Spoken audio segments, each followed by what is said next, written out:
Você já teve medo de contar alguma coisa pra sua psi? Ou vergonha? Ou medo do que ela ia achar? Medo de que você fosse parecer louca? Ou que ela fosse enlouquecer junto de você? Saiba que essa situação ela é muito mais comum do que você imagina. E tem a ver com algumas coisas, né?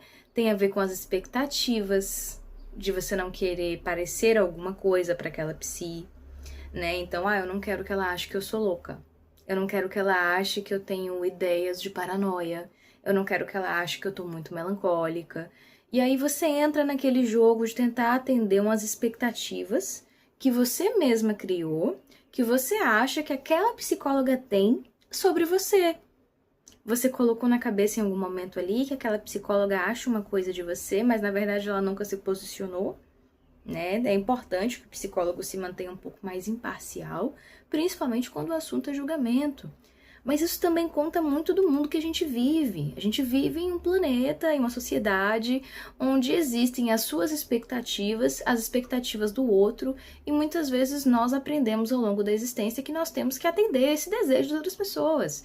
Que nós temos que ser polidos, que nós temos que ser aceitáveis, que nós temos que ser amáveis, de que nós não podemos criticar, de que nós não podemos ser um pouco fora da curva e por aí vai. E às vezes isso reflete na terapia. Mas é importante você perceber que um ponto crucial é que a terapia não é para ser um ambiente de performance.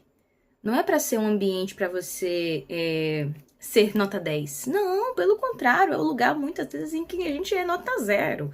Em que às vezes a gente não sabe o que falar, que às vezes a gente não sabe o que dizer, que a gente não sabe qual o caminho certo, e a gente tá ali para criar um caminho, para desenvolver uma forma de lidar com tudo aquilo. Então, mas às vezes, com a nossa própria autocobrança, com a nossa própria forma de ver o mundo, a gente acaba transformando aquele ambiente de terapia em mais uma coisa que eu preciso ser boa. Em mais uma coisa que eu preciso me autocobrar. Mais uma coisa que eu preciso performar. Mais expectativas que eu preciso atender.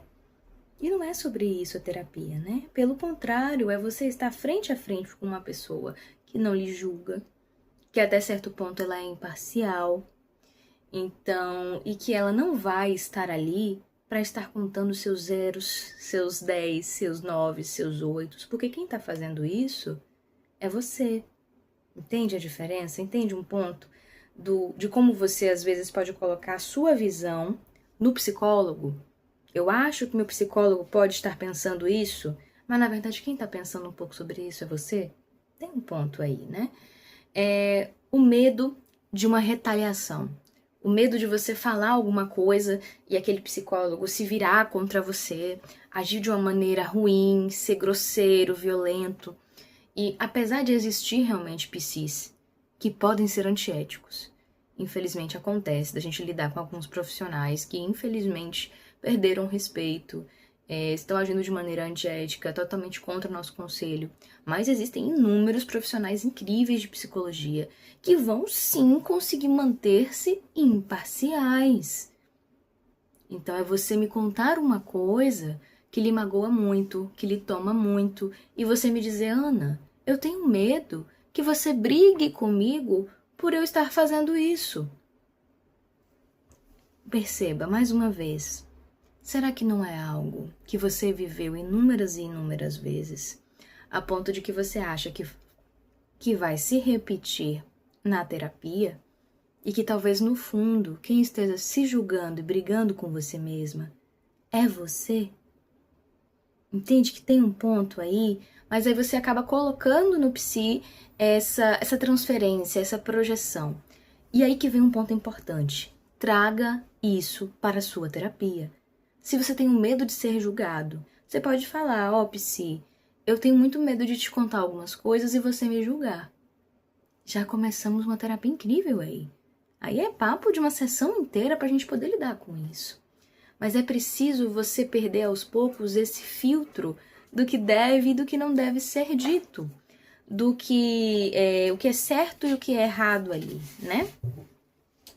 E a autorrepressão, né? Tem um ponto aí de uma autorrepressão muito grande, que quando o indivíduo ele começa a se auto-engolir, vamos dizer assim, né? Eu me sinto mal, eu não quero me sentir mal, então eu vou colocando pra dentro, eu vou fingir ali pro psicólogo que eu tô bem, porque eu não consigo assumir o fato de que eu não estou.